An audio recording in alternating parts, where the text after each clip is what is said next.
이 방송은 보고 계시는 스폰서의 제공으로 보내드립니다. 여러분의 생존을 위해 구독과 좋아요, 알람 설정도 부탁드리겠습니다. 앞에 뭐야, 소독차가 지나갔나? 갑자기 막 먼지가 막 뭉게뭉게 막 나는 거예요. 손으로 땅을 짚었다가 한 바퀴 돌았다가 손으로 땅을 짚었다가 하면서 나는 무슨 윈드밀 하는 줄 알았어요. 자, 여러분 반갑습니다. 오늘도 듣기 라디오 시간을 준비해봤습니다. 아이고, 인사가 깜빡했네요. 네. 벙커모토의 고사장입니다. 자, 요번 시간에는 무슨 얘기를 해보려고 하냐면, 예전에도 뭐 얘기 드린 적이 있긴 했지만 보호장비에 관한 이야기를 한 번 더 해드리려고 합니다. 물론 또 오지랖이 될 수 있어요. 그래도 저는 구독자분들이 다치지 않았으면 하는 바람에서 한 분이라도 더 시원해 가는 걸 막고자 잔소리를 또 한번 해보도록 하겠습니다. 자, 우선 사고 사례를 먼저 얘기 드리고 나서 뭐 추가적인 이야기를 드려보도록 할게요. 제가 예전에 지인분들 세 분이랑 저는 이제 600알라를 타고 나머지 분들은 다 이제 미들급 이상 바이크를 타고 주말에 신나게 드라이브를 갔었어요. 네, 이제 단체 투어를 갔었죠. 세나를 연결하고 신나게 달리고 있었습니다. 근데 같이 갔던 분들 모두 라이딩 실력이 이렇게 좋은 분들은 아니셨어요. 뭐 저 또한 뭐 그때는 뭐 서킷을 가서 공부를 하거나 이런 상황이 아니었기 때문에 그냥 조심조심 살살 몰면서 타던 뭐 그런 시기였습니다. 뭐 지금도 막 무릎을 긁고 다니고 이러진 않아요. 근데 같이 이제 신나게 막 타다가 갑자기 일행분의 한 친구가, 이 친구가 조금 이제 운동을 좋아하고 격한 스포츠를 좋아하고 좀 이러다 보니까 쏘는 걸 좀 좋아했어요.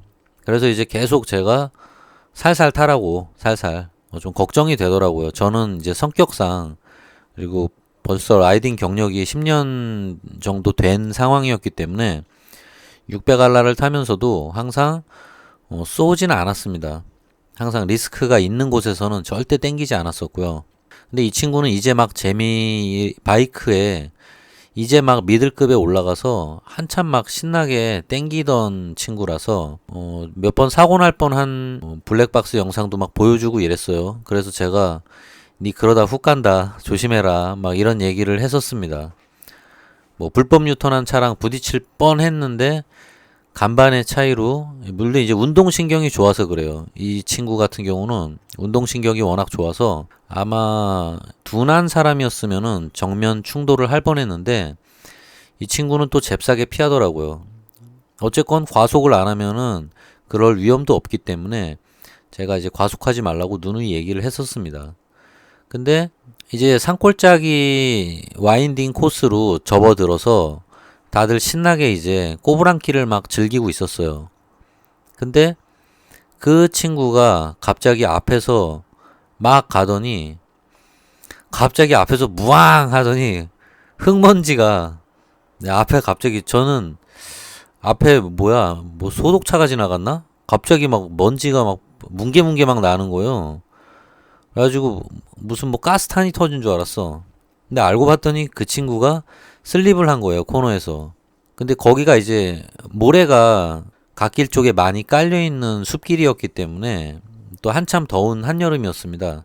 근데 갑자기 슬립을 이렇게 하더니 이 친구가 갑자기 떼굴떼굴 구르는 거예요. 근데 역시 운동신경이 좋아서 그런지, 그래서 이게 확실히 사고라는 게 정말 운도 따라야 되지만 운동신경이 또 많이 좌우하는 것 같습니다. 부상의 정도를. 이 친구가 운동신경이 좋아서 그런지 바닥에 미끄러지자마자 갑자기 몸을 옆으로 막 굴리더니 손으로 땅을 짚었다가 한 바퀴 돌았다가 손으로 땅을 짚었다가 하면서 나는 무슨 윈드밀 하는 줄 알았어요. 순간 사고가 나는 거 보면서도 순간 웃겨가지고, 웃으면 안 되는데 순간 웃음이 좀 나왔습니다. 이게 무슨, 난 특촬물 찍는 줄 알았어. 순간 막 허리케인 윈드밀을 막 사람이 팽이처럼 앉아서 막 도는 거예요. 아무튼 그렇게 땅 짚고 막 돌면서 충격을 다 흡수하더라고요, 이 친구가. 그래가지고 한 세 바퀴인가 빙글빙글 돌더니 벌떡 일어나더니 탁탁탁탁 달려서 바로 일어나더라고요. 여기서 느낀 게 진짜 운동신경이 정말 사람마다 대단하구나라는 걸 느꼈습니다. 미끄러지진 않았어요. 처음에 사고가 날 때만 땅에 잠깐 쓸리고 바로 벌떡 일어나면서 그렇게 풍차 돌리기를 한번 하고 윈드밀을 한번 해주고 바로 벌떡 일어나서 자기 오토바이 쪽으로 이렇게 뛰어가더라고요. 사실 큰 부상은 없었겠구나라고 이제 안심은 했습니다. 근데 이게 영상이 남아 있었으면 정말 좋았을 텐데 제 블랙박스 영상으로 찍혔을 줄 알고 나름 기대를 하고 있었는데 이거 진짜 영상 하나 건졌다. 사고도 크지 않으니까 요건 영상 하나 제대로 건졌다라고 이제 생각했는데 블랙박스 영상이 너무 조그맣게 나와서 도저히 알아볼 수가 없어서 영상은 건질 수 없었습니다. 자, 물론 제가 이제 사고를 나라고 특종을 찍겠다고 사고를 부추기는 건 아닙니다. 그 오해는 하지 말아주세요. 사고는 나면 안 되는 겁니다. 근데 여기서 제가 아까 얘기를 아직 안 드린 게 있었는데 투어를 출발할 때 다들 이제 좀 초심자들이었어요. 저희가 경력이 몇 년 안 된 분들이었고 제가 그나마 가장 이제 베테랑이었죠. 어떻게 보면. 그래서 저는 풀 슈트를 입고 갔어요. 저도 이제 알차 탈 때 투어 가면은 무조건 슈트를 입는 편입니다. 다치기 싫어서. 그리고 이제 풀페이스 썼고 나머지 분들도 전부 바지는 어글리 브로스, 무릎 보호대 들어간 골반 보호대랑 무릎 보호대 들어간 라이딩 진을 입고 있었고 그리고 라이딩 메쉬 자켓을 다들 챙겨 왔었어요.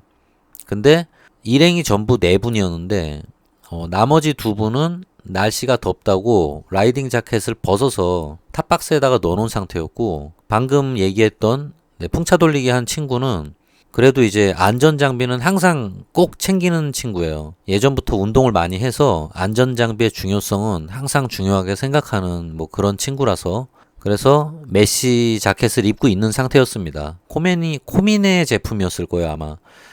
그 친구나 저나 코미네맨입니다. 근데 코미네가 가성비가 좋거든요. 근데 운 좋게 보호장비를 다 입은 이 친구가 슬립이 났던 거예요. 어쨌든 연기가 거친 다음에 모두 이제 다들 놀랬죠. 바이크를 세워놓고 사고 현장으로 다 달려갔어요. 갔는데 생각보다 전혀 다친 데가 없었어요. 쓸린 철과상 하나 없고 피 한 방울 안 흘리는 상태였습니다. 그냥 약간 좀 어깨만 뻐근하다 이렇게 얘기를 하더라고요. 그래서 자세히 부상 정도를 보니까 처음에는 조금 보자마자 약간 웃겼어요. 왜냐면 아까 풍차 돌리기 윈드밀 한 것도 웃겼는데 옷이 거지가 돼 있는 거예요. 웬 각설이가 서 있네? 그러니까 알고 봤더니 넘어지면서 첫 번째 충격에 슬립이 있었는데 최초의 땅을 찍는 순간 물론 사고는 이제 로우 사이드로 일어났습니다. 미들급 바이크로 이제 로우 사이드 사고가 일어났는데 생각보다 속도가 아주 빠르진 않아서 큰 사고는 다행히 아니었고요. 한쪽 팔이 완전히 거지가 돼 있어요. 누더기가 돼 있어서 이제 한쪽은 아예 망사가 다 찢어져서 안에 있는 티셔츠가 드러나고 있는 상태였습니다. 어떻게 그렇게까지 완전히 한쪽 팔을 날려 먹었는지 보호 장비가 정말 여름용 메쉬 자켓이었지만 보호 장비가 진짜 생각보다 엄청나게 도움을 준다는 걸 그때 또 직접 제 눈으로 목격을 했습니다. 그 자켓이 없었으면은 그 친구가 아마 응급실에 실려갔을지도 몰라요. 왜냐면 한쪽 팔이 껍데기가 다 까졌을 수도 있고 뼈가 보일 수도 있는 상황이었죠. 아스팔트에 막 쓸렸을 수 있으니까. 근데 긁힌 자국 하나 안 났습니다. 팔에. 정확하게 메쉬가 다 찢어지면서 철과상을 다 막아줬어요. 그래서 그 친구도 자켓이 진짜 기대 안 했는데 생각보다 메쉬 자켓도 보호 성능이 훌륭하다. 역시 코미네 짱짱맨이다. 그런 얘기를 하면서 이제 좀 진정을 시키고 있었어요. 바이크를 일으켜 세우고. 근데 그러고 나서 갑자기 자켓을 안 입고 있던 2분 있죠. 아까 얘기 드린. 그 2분이 막 큰 사고 아니라서 다행이다. 깜짝 놀랬다. 이 말을 함과 동시에 둘이 마치 짝이라도 한 듯이 슬그머니 탑박스에서 출발할 때 넣어뒀던 메시 자켓을 슬쩍 꺼내서 둘 다 입고 있는 거예요.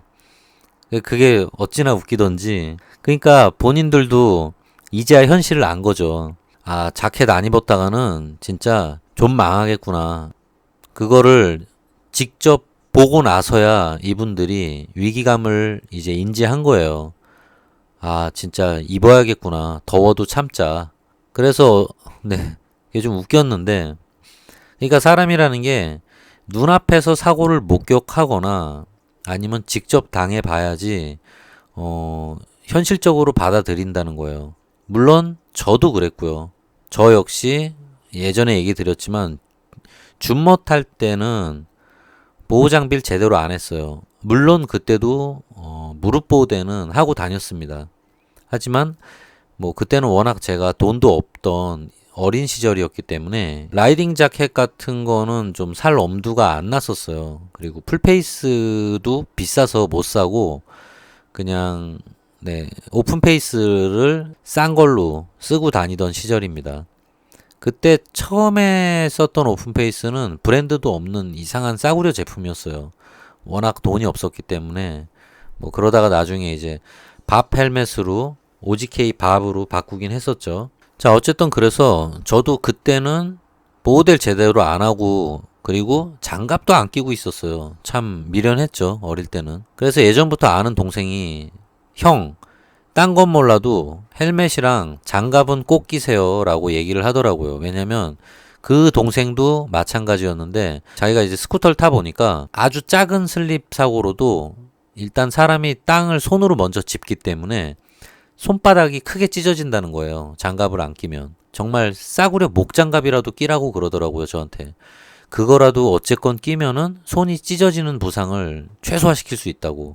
일단 사람이 손이 찢어지면은 일상생활이 힘들어지기 때문에 여러모로 불편해집니다. 근데 제가 그 말을 듣고도 미련하게 장갑을 안 끼고 있다가 그때 슬립 사고가 나서 손바닥이 많이 찢어졌었어요.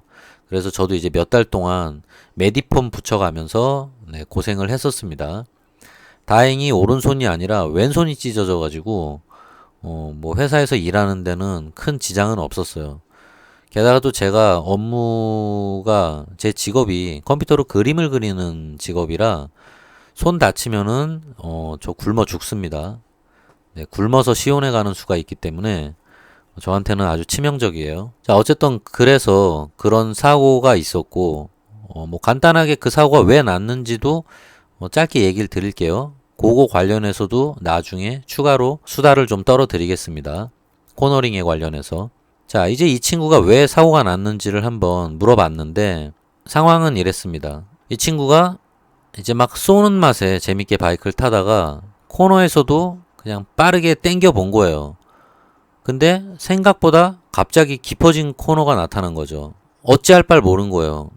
감속은 해야겠는데 바이크가 이미 많이 누워있는 상태라 브레이크를 당길 수도 없고 게다가 지금 브레이크를 당겼다간 슬립이 날 것 같고 그러자니 어떻게 할 수 있는 방법이 없어서 본능적으로 동력이라도 끊어야겠다는 생각에 클러치를 잡았습니다. 아, 근데 여기서 중요한 이야기가 있는데 요것도 나중에 추가로 또 얘기를 드릴게요. 테크닉 관련된 좀 민감한 부분인데 트레일 브레이킹이라는 테크닉을 갖다 아직 익히기 전이었어요. 그 친구도 그 사고 이후로 저랑 같이 서킷을 가자 그래서 그때 이제 그 친구랑 저랑 트레일 브레이킹 테크닉을 습득을 했습니다. 근데 트레일 브레이킹을 쓰기 전까지는 대부분의 라이딩을 하시는 분들이 이거는 매뉴얼 바이크만 해당되는 겁니다. 매뉴얼 바이크를 타시는 분들이 바이크를 오래 타다 보면은 브레이크를 잡을 때 본능적으로 클러치를 끊어버리는 경향들이 있어요. 왜냐면은 클러치를 끊지 않으면은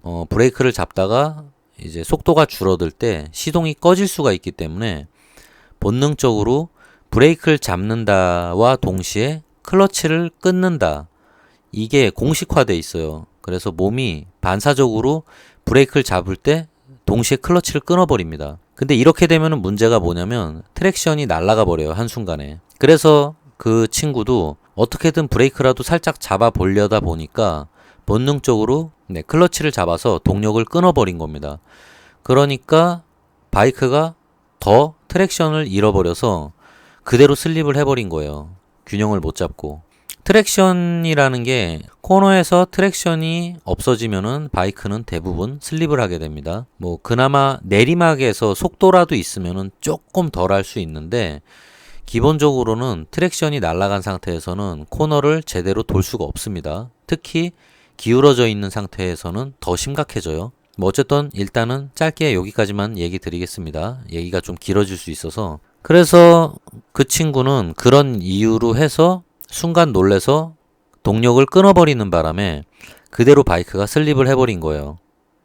근데 그나마 사고가 적게 났던 건 운이 좋았던 것도 있었고 외곽 도로 쪽에 장애물이 딱히 없었어요. 크게 걸릴 만한 지형 지물이 없었기 때문에 2차적인 사고도 안 났었고 바이크도 크게 안 망가졌고요. 다행히 흙에서 미끄러졌습니다. 만일에 미끄러진 반대쪽에 뭐 보도블럭이나 뭐 바위돌 같은 게 있었으면은 아마 바이크가 거기에 뭐 가드레일이라도 있었으면은 거기에 바이크가 걸리면서 큰 파손이 일어났을 텐데 정말 운이 좋았죠. 어떻게 보면. 그리고 정말 천운이 따랐던 게 뭐냐면 언덕길이었어요. 내리막길이었으면 아마 사고가 훨씬 크게 났을 텐데 언덕길 커브에서 사고가 난 거기 때문에 상대적으로 충격이 훨씬 덜했습니다. 뭐 사람이 이래서 운이 좋아야 된다는 거예요. 자, 어쨌든 뭐 그렇게 해서 뭐 별 탈 없이 그 친구는 바이크를 다시 몰고 투어를 마무리하고 뭐 그냥 웃으면서 재밌게 복귀를 했습니다. 바이크도 생각보다 프레임 슬라이더가 있어서 거의 안 망가졌어요. 참 이것도 운이 좋더라고요. 또 그 친구 바이크가 네이키드라 별로 깨질 데가 없더라고요. 역시 알차 타는 입장에서는 네이키드나 이런 바이크들이 그게 제일 부러워요. 카울이 거의 안 깨진다는 거. 자, 사고 얘기를 짧게 하고 본론으로 들어가려고 그랬는데 어떻게 사고 얘기가 엄청나게 길어졌네요. 자, 어쨌든 이런 식으로 사고가 일어날 때 여러분의 몸을 보호해 줄 수 있는 건 바로 보호장비라는 겁니다. 라이딩 기어를 말하는 거예요. 아직도 많은 분들이 보호장비에 대해서 좀 잘못된 인식을 많이 갖고 계신 것 같아요. 저 역시 그랬지만 사고가 나기 전까지는 보호장비의 중요성을 잘 모릅니다. 근데 그 사고가 그 친구나 저처럼 작은 부상으로 경험을 하게 되면은 그나마 다행이죠. 근데 한 번의 사고로 정말 엄청나게 큰 부상을 입거나 이제 평생 뭐 장애가 생기거나 이래버리면은 뭐 경험을 하는 게 별로 의미가 없겠죠. 그냥 한 방이라는 거죠. 저는 어떻게 보면 운이 좋은 케이스예요. 그 친구도 마찬가지고. 작은 사고로 보호대의 중요성을 알게 됐으니까 정말 값진 경험을 한 거죠. 여러분들은 굳이 그럴 필요가 없다는 거예요. 작은 사고도 날 필요가 없죠. 왜냐면 제가 이렇게 경험담을 얘기 드리니까 제 얘기를 듣고 무조건 보호대가 중요하다고 인지를 좀 하셨으면 좋겠어요. 근데 이제 제가 또 아직도 많은 분들이 본인이 사고가 아직 나보지 않은 분들이 특히 그런데 사고가 아직 나질 않으니까 너무 캐주얼하게 입고 다니시는 분들이 많아요. 근데 저는 솔직히 이 문제는 저는 제조사도 문제가 있다고 생각합니다. 영화 같은 것도 마찬가지겠지만 근데 뭐 영화에서야 어쩔 수 없죠. 네, 영화에서 뭐 주인공이 멋있어야 되니까 그리고 또 얼굴이 안 보이면 안 되니까 뭐 헬멧을 안 쓰고 뭐 액션씬을 찍는 경우가 많은데 그리고 이제 캐주얼 복장으로 바이크를 타는 경우가 많죠. 그리고 뭐 드라마나 만화 영화나 뭐 특히 뭐 CF 또 오토바이 CF 같은 영상을 보면은 경우에 따라서 보호대를 제대로 안 하고 바이크를 타는 장면이 너무 많이 나와요. 그냥 캐주얼하게 헬멧만 쓰고 뭐 장갑이랑 부츠만 신고 라이딩 하는 장면이 정말 많이 나옵니다. 그냥 가죽 자켓 하나 걸치고. 지금도 많은 제조사들의 바이크 CF를 보면은 그런 CF가 정말 많아요. 이제 본격적인 R차나 배기량이 높은 바이크들 CF에서는 풀기어를 장착하고 라이딩하는 씬이 대부분 나오긴 하는데, 좀 스쿠터류나 약간 캐주얼한 바이크 쪽에서는 아직까지도 제조사에서 만든 CF에서조차 보호대를 제대로 입질 않아요. 가죽 자켓에 청바지 차림으로 바이크를 타는 장면이 너무 많이 나옵니다. 그래서 이게 실제로 영향력이 저는 많이 끼친다고 생각해요. 그게 멋있다라고 대부분 영상을 또 멋있게 찍잖아요. 그래서 그게 사람들이 저게 멋있다라고 좀 착각을 할 수 있는 것 같습니다. 바이크는 제가 누누이 얘기 드리지만 멋으로만 타는 게 아닙니다. 물론 멋으로 타는 게 상당 부분 차지하지만 멋있고 안전하게 타야 된다는 거를 항상 기억해 두세요.